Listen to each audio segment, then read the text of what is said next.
Welcome to the Cabral Concept, where board-certified naturopath and integrative health practitioner Dr. Stephen Cabral shares how he was diagnosed at the age of 17 with a life-altering illness and given no hope for recovery. It was only after studying and traveling all over the world did he discover how to combine ancient Ayurvedic healing practices with state-of-the-art naturopathic and functional medicine to fully rebalance the body and re-energize it with life. It's time to discover how to get well, lose weight, and finally feel alive again. And now, here's your host, Dr. Stephen Cabral. Hi, everyone. Welcome back to the show. Great to have you here on our weekend Cabral HouseCalls, answering all of our community's questions each and every weekend for the past 6 years or so here on the Cabral Concept. Hopefully, you've been enjoying the show. Truly appreciate your reviews, your support, your downloads, your listens, your shares. We truly appreciate it. So what I'd love to be able to do is we are here to answer your questions. And you know that whenever you have a question, I am happy to answer it. The fastest way to get that question answered is by going to cabralsupportgroup.com. It is a free private Facebook group. Even if you don't use Facebook like I do, you can still use these private groups in order to be able to ask your questions and get answers from our team. So I would definitely check that out. Plus, you'll get all of the support of well over 13,000 people now inside of that group from all over the world, and you can ask questions right inside. So that's a lot of fun. If you're willing to wait the 6 to 8 weeks for your question to be answered live on the show, always happy to do that at stephencabral.com/ask Cabral. All right, let's dive into your questions here today. The first question coming in, and again, I literally just opened the document as I go to answer your question. So just know that this is not meant to give you a diagnosis, a medical diagnosis, a medical treatment plan, or cure. I give you what I feel based on working with many hundreds of thousands of people in our practice that might have similar conditions. So let's do that. So the first question today is from Caroline. Caroline says, I've worked with a functional medicine practitioner for a year and a half to heal my Hpylori infection. To treat Hpylori, I use biocidin, bio-HPF, triple probiotics for 2 months. Now I take other products and probiotics daily and have no symptoms. However, if I stop the bio-HPF, the symptoms come back within a day or two. I'm now interested in antibiotics, but scared of long-term effects. Do you ever feel like there are cases in need of antibiotics? Is there a deeper reason I am not fully treating Hpylori?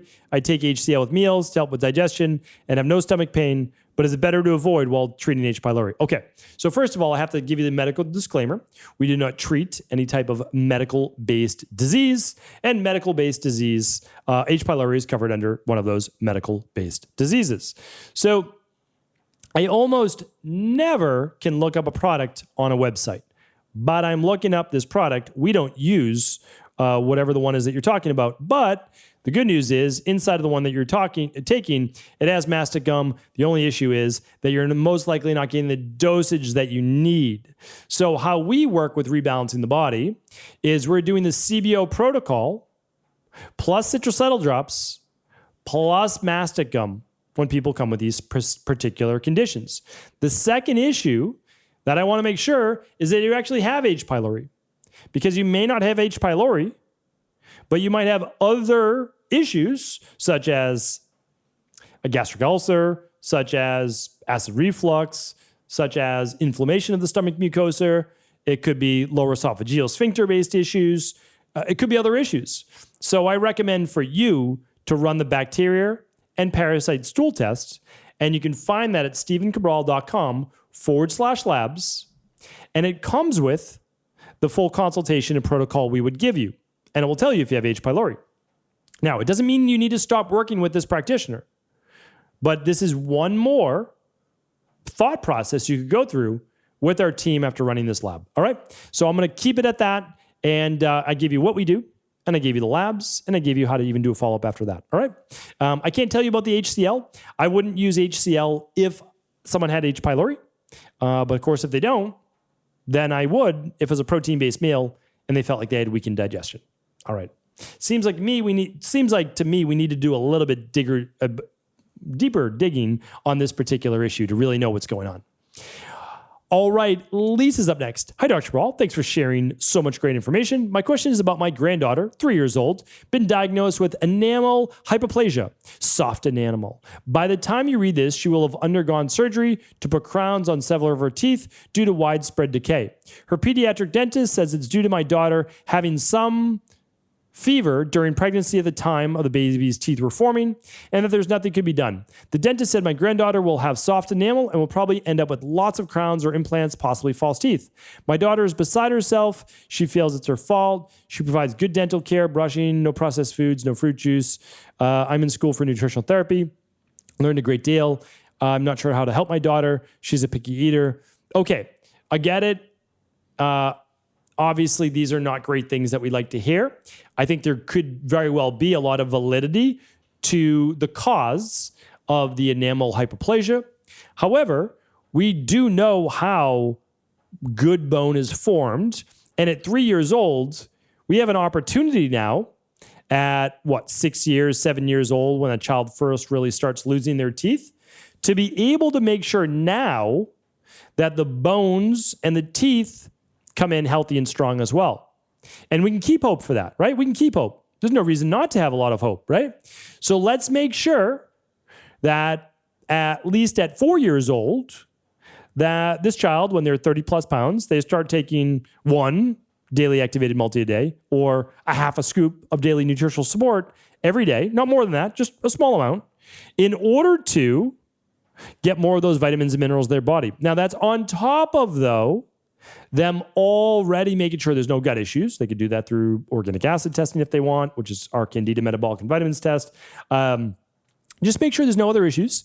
And again, a good, healthy, whole food diet. Don't be afraid of fruit. And fruit and veggies and good protein, you need it all, right? You need all the good nutrients. And then the vitamin C, the vitamin D, the zinc, everything that helps with those good, strong, healthy bones. All right. Darren is up next. Good day, Dr. Cabral. We appreciate all you do. Thank you, Darren and everyone.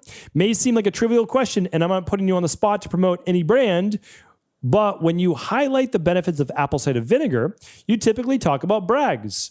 Would like to know if there are other brands like Vermont Village, Heinz, Dynamic are also good to use, given their USDA organic, GMP, non-GMO, and contain the mother too. Okay, so I'll give you my thoughts on this. One is when I find a brand I like, I'm pretty loyal to it. Meaning like Bragg's was one of the originals. They've done so much great work. I think they're pretty trustworthy. And so I just recommend Bragg's.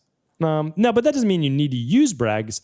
However, I get a little leery about companies like Heinz that are publicly traded companies that are always trying to cut corners in order to make more profit. Now, having said that, though, Heinz has created a new division of their company to work with or purchase other natural health-based brands that they said they're going to allow to grow as natural health-based brands and not mess with them. Like Primal is one of them, right? So Primal got bought. Primal Kitchen, Primal, all the different sauces and condiments company. They got bought by Heinz, but they said they're going to allow them to stay a health company. So I don't know the other ones that you spoke about. You need to look for organic, yes. GMP, yes. Non-GMO, yes. But anything that's organic is anything that's organic is automatically non-GMO. So just a little tip there. And then unprocessed and unfiltered, you need to look for too, so that they have the mother. So when you look at the bottom of a bottle, I'm holding a spring water bottle here, and in the bottom should be all these little flakes. It kind of looks kind of nasty, and that's called a mother. That is actually what you need to make sure that's in there. So I'll let you do the digging, but if it's non-processed, non-filtered, organic, the other brands might be great too. All right, Luan's up next. Hello, Dr. Paul. I hope all is well with you today. Do you have any insight into why my face gets very red when I exercise compared to the rest of my body? This has happened even when I was a little kid, and even when I was young and in very good shape running track and cross country. It also happens to my son, who is and has always been very athletic. Thank you, Lou. All right, so this is not uncommon at all. Like I've seen this, quite a bit. There's typically no health issue or harm whatsoever. So I just kind of want to put that in there, right? Can't give you a medical diagnosis, but it typically is no harm, no issue whatsoever. The flushing, though, can be from the body bringing more blood flow and circulation to the overall extremities, and the cheeks are which are showing that as well. Now, you might not see it on your arms, which is very rare for you to see flushing on your arms. It can happen with extreme food sensitivities, etc., but it's more likely to happen in the face. There are other reasons. One, if the body starts to become overwhelmed, which it certainly doesn't sound like in your case, two things can happen. The cheeks can get flushed from a parasympathetic standpoint, or they can go white. All the blood's being pulled out to the core. That's a parasympathetic response as well, but that's more in the like vagal nerve-based issue, vagal tone. I've talked about this before, polyvagal nerve theory, which is essentially the freeze-based stage, okay? Face goes white, right? It just goes like colors out of the face, regardless of skin pigmentation color, right? It just gets lighter overall. And the third case is that some people, when they go in a sauna or they exercise, have a histamine response, which then enables or allows or causes flushing of the face and sometimes tingling as well. So it might be other reasons as well. Those are three that I just named. I don't think it's probably the second one. The first one could be normal circulation. Sometimes people with lighter skin get that flushing. Sometimes more of the kapha body type gets that flushing. And then it could be a histamine issue as well. And that's for people that are typically sensitive to their environment, to foods, etc. They can see that histamine issue, and that can be corrected as well through gut-based healing. So hopefully that was helpful, Lou. All right, Brooke is up next. Brooke says, hello, my son is almost 3. About 6 months ago, he had giardia. We gave him what was prescribed, and he cleared up. Since then, however, whenever he gets overtired or off schedule for a day, the next day he has diarrhea. We had him retested, and he tested negative for giardia, but positive for leukocytes in his stool. Do you have any thoughts on what it may be or what the best protocol to help little guys would be? Thank you so much for your time. 100%. So it's not abnormal. It's not uncommon. Whenever you take anything into your body, there's going to be repercussions. Not necessarily negative, but there are repercussions, right? So for example, if I take a lot of zinc for a long period of time, it's going to really deplete my copper levels, okay? So if I'm going to take zinc for a long period of time, unless I have too much copper, I want to take something like balanced zinc, which has copper with zinc. If I take a lot of calcium and I don't take any magnesium, well, it's going to push magnesium levels down, and calcium's going to end up in the arteries. Not a good thing, right? So if I take an antiparasitic drug and sometimes an antibacterial, it can disturb the delicate balance of natural, innate gut bacteria. So leukocytes are a good sign of that. Leukocytes are an immune-based cell, type of white blood cell, that's in the stool that is probably a little higher than normal. So again, I can't tell you what to do. You haven't run a stool test through us, most likely.